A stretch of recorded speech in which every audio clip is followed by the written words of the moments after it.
Bonjour à tous et bienvenue sur boursicoté.com pour cette nouvelle analyse technique du CAC 40 en point matinal avec un CAC 40 qui semble plafonner ce matin puisque malgré de bons résultats, nous allons y revenir, nous avons un CAC 40 qui est venu chercher ici un nouveau plus haut significatif de tendance court terme avant de se repositionner ici dans des zones proches de la zone de clôture de la veille. Donc on teste ici la zone des 7150 points, c'est une zone importante, elle a d'ores et déjà été dépassée.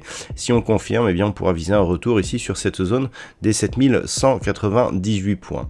Du point de vue des indicateurs techniques, ça reste haussier, les histogrammes du MACD continuent à évoluer d'une manière positive, le RSI est en train ici de se rapprocher de sa zone de surachat, donc une petite dynamique haussière selon les indicateurs et des volumes semble-t-il qui sont supérieurs à la moyenne par rapport à l'heure à laquelle nous faisons cette analyse. Alors, une configuration portée par les chiffres, donc des chiffres bancaires qui ont été émis par notamment Société Générale et Crédit Agricole, des chiffres qui font bien monter le titre, notamment sur Société Générale. On a un petit peu de déception par rapport à Total qui malgré des chiffres en hausse reste dans des zones de cotation nulles, voire légèrement baissières. Vu la pondération de Total, on s'attendait un peu mieux pour porter, je dirais, le CAC 40. Et donc, dans ce contexte où je dirais que les points de tension sont toujours les mêmes, on se stabilise ici juste sous cette zone de résistance.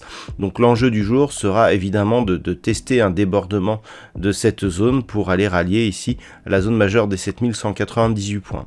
Alors, le contexte, il est assez particulier puisque après ces diffusions microéconomiques, on attend cet après-midi donc des chiffres majeurs du côté des États-Unis, je vais y revenir.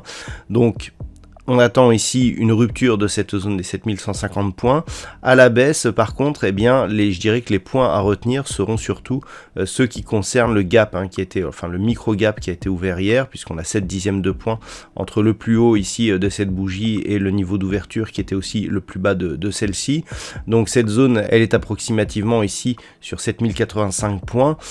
Tant que les cours restent ici au-dessus de celle-ci, globalement au-dessus de la moyenne mobile 20 exponentielle, on conserve un biais haussier. Vous voyez que pour l'instant c'est neutre, on n'a pas de contact avec les bandes de Bollinger, même sur cette phase de hausse ici on n'est pas venu au contact de la Bollinger supérieure, on oscille entre les deux Bollinger autour de la moyenne mobile. Donc ça clairement c'est la caractéristique d'une dynamique neutre, et le fait que l'on vienne ici échouer sur cette zone des 7150 renforce ce biais neutre que nous avons où les bols ici évoluent quasiment en symétrie par rapport à une zone centrale proche ici de la moyenne mobile 20 arithmétique, qui est d'ailleurs la moyenne mobile 20 exponentielle aussi. Donc vraiment énormément de points neutres, et actuellement on est en train de tester justement la partie supérieure de ce range. Donc c'est vraiment dans l'attente ici, et un signal de sortie serait assez important pour justement valider la continuité ici du mouvement d'ensemble, puisque nous avons ici une succession de points bas et potentiellement une succession de points hauts qui reste haussière. Et pour cela, il faut vraiment valider ici la rupture de cette zone des 7150 et se diriger au moins vers 7198 points. Donc ce sera l'enjeu du jour pour cette séance. D'un point de vue macroéconomique, donc nous avons à 14h30 les chiffres de l'inflation qui sont très attendus par rapport à la perspective de hausse des taux du côté de la Fed. Ce chiffre sera énormément commenté et interprété. Et puis à 14h30 aussi, nous aurons les inscriptions hebdomadaires au chômage. Voilà. Et puis ce soir, aux alentours de 21h15 est prévue une intervention du gouverneur de la Banque centrale d'Angleterre. Voilà donc pour cette séance. Je vous rappelle qu'à partir de 14h, il y aura Trading Live sur la chaîne boursicoté.com. Donc je vous souhaite une bonne séance. On se retrouve à 14h pour le Trading Live ou dès ce soir pour toutes les autres analyses techniques du site boursicoté.com.